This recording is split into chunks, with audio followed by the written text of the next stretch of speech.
Маусымның 28-ші жұлдызы бұқаралық ақпарат құралдары қызметкерлерінің күні. Мереке қарсаңында қаламы қарымды жандар арасында дәстүрлі спартакиада өтті. Аталған сайыста тілшілер ақпарат айдыныда ғана емес, спорт алаңында да өзара кіл мықтыны анықтады.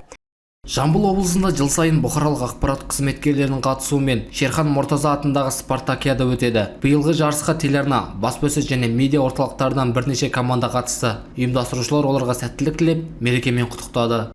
Бұл құрметтің барлығы сіздер үшін. Бүгінде мемлекет басшысы, өзіміздің облыс әкімі сіздерге аса құрметпен сәлемдемесін жеткізіп отыр.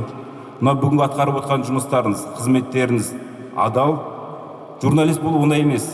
Сондықтан құрметті журналистер қауымы, ардагерлер, ағалар, сіздерді бүгінгі жарыстың ашылуымен шын жүрекпен құттықтай отырып, барлықтарыңызға жеңіс тілеймін. Спартакиада бағдарламасына үстел теннисі, футбол, қол күрес, дойбы, арқан тарту және эстафеталық жүгіру сынды сайыстар енді. Барлық ойында микрофон, қойын дәптері мен қаламдарын спорттық киімге алмастырған әріптестеріміз жеңіске жету жолында барын салды. Өте тамаша деңгейде өтті. Оның ішінде барлық ойындар болды. Бақ өкілдері арасында бір керемет бәсеке болды деп айтсақ, оның ішінде Тараз 24 телеарнасы өте жақсы деңгей көрсетті.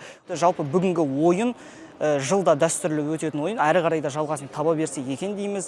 Айта кетейік, спартакиада қорытындысы бойынша Тараз 24 телеарнасының командасы кіші футболдан, ерлер арасындағы дойбы жарысынан және эстафеталық сайыстан екінші орынды иеленді. Жеңімпаздар мен жүлдегерлерге облыстық дене шынықтыру және спорт басқармасының алғыс хаттары мен ақшалай сертификаттар табысталды. Бұқаралық ақпарат құралдары мерекесіне орай өткен спартакиада өте тартысты өтті деп ойлаймын. Өйткені әр команданың жарысқа деген, жеңіске деген жігері өте жоғары болды.